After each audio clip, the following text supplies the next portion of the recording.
E eu quero dizer, não sobre a greve em si, mas eu quero extrair lições da greve.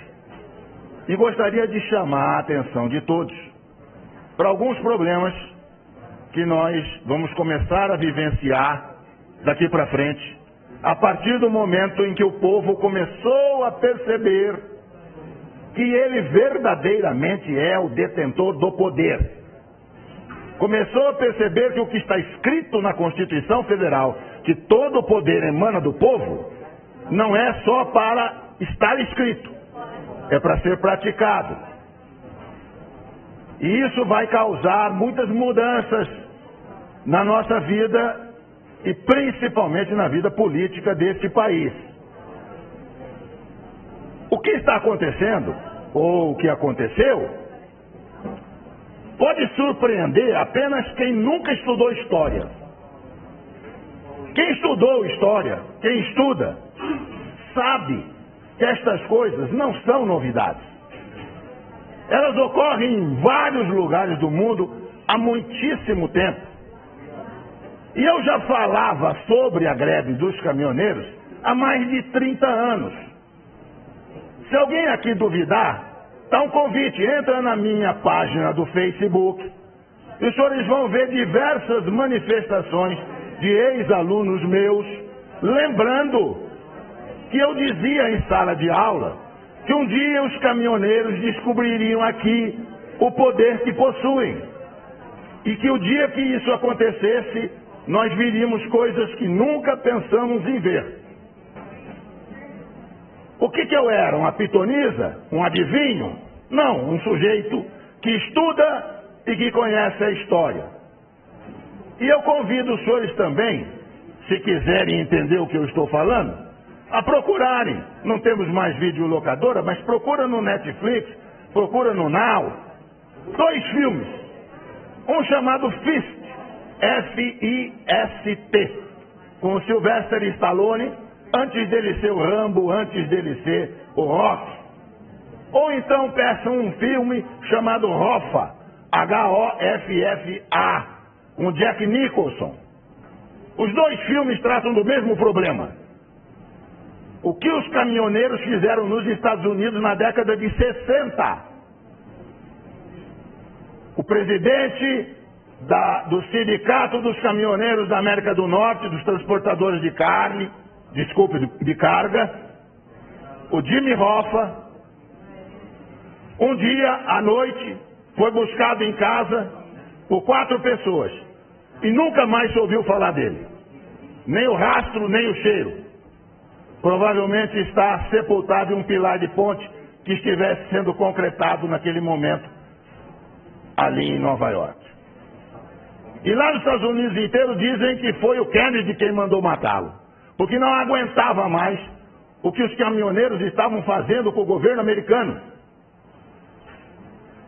Assistam o filme. Tem 50 anos esse filme.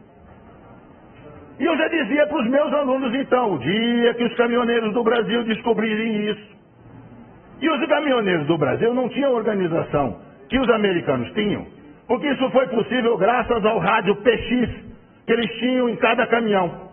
Cada caminhão tinha um rádio PX, num determinado momento houve um comando e eles simplesmente pararam os Estados Unidos. Nós não tínhamos rádio PX, mas de repente descobrimos que temos uma coisa que funciona quase tão bem ou melhor, chamado WhatsApp. Os senhores não fazem ideia do que o WhatsApp vai fazer daqui para frente. Se a sociedade brasileira descobrir que se ela se organizar, ela tem o mesmo poder, nós vamos ficar abismados com as coisas que vão acontecer nesse país. Eu estava nos Estados Unidos em 1976, estudando, e eu frequentava um supermercado que ficava pertinho do apartamento onde eu morava. E lá eu comprava café brasileiro, café cacique. Pois um dia eu cheguei no supermercado, havia uma placa na prateleira onde estava o café, cheio de latinha de café cacique, e a placa dizia assim: não compre café brasileiro. E eu fiquei surpreso, eu falei, se o proprietário não quer vender café brasileiro, é só tirar da prateleira. E aí eu fiquei sabendo que era uma entidade de organização civil, de defesa dos trabalhadores da indústria de calçado dos Estados Unidos, de calçado, que tinham colocado aqueles cartazes em todos os supermercados nos Estados Unidos.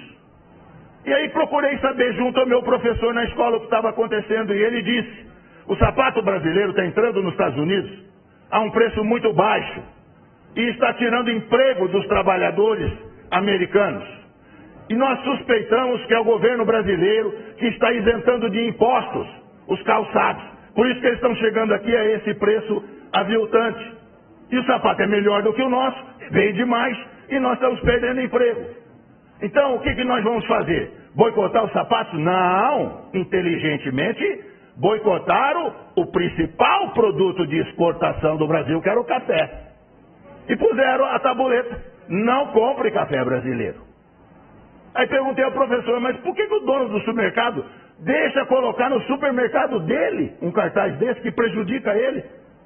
Ele disse: porque se ele não deixar, eles vão boicotar o supermercado inteiro. Inteiro. Eles vão ficar na porta do supermercado com placas avisando que ali tem gente contra os interesses dos trabalhadores americanos. Isso chama-se organização da sociedade civil. A Coca-Cola mudou nos Estados Unidos a fórmula da Coca-Cola, botando um pouco mais de açúcar na fórmula. Surgiu uma coisa que ninguém sabia que existia: a Sociedade Americana dos Bebedores de Coca-Cola sabor tradicional. E boicotaram a Coca-Cola, que foi obrigada a recuar e voltar a fabricar Coca-Cola na fórmula antiga. Isso chama-se organização da sociedade civil. A hora que nós descobrimos isso aqui no Brasil, nós vamos ver o que vai acontecer aqui. Se nós tivéssemos aqui, ao invés de presidencialismo, parlamentarismo, o senhor sabe o que teria acontecido essa semana que passou? Tinha caído o governo. Na Itália, o primeiro-ministro foi escolhido há uma semana, já caiu. O governo cai no momento em que não tem o apoio do povo. A hora que o povo vai para a rua e o povo reivindica, e como os caminhoneiros fizeram sabiamente, sem violar a lei, os caminhoneiros não violaram a lei. Eles têm todo o direito de não transitar. As estradas estavam abertas, eles estavam parando em áreas privadas, não interditaram coisa nenhuma. E mostraram o poder de obrigar o governo a ceder em tudo. Eu faço ideia se eles tivessem posto na lista de reivindicações, depois de diminuir o diesel, a renúncia do presidente. Quero ver o que o presidente ia falar para eles. Se eu não renuncio, então não termino a greve. Verdade. Eu ia ver o que ia acontecer. Senhores, abram o olho. Governadores, prefeitos, abram o olho. O povo está descobrindo que ele tem poder. E a hora que ele exercer esse poder, nós vamos ver muita mudança nesse país. Muito obrigado.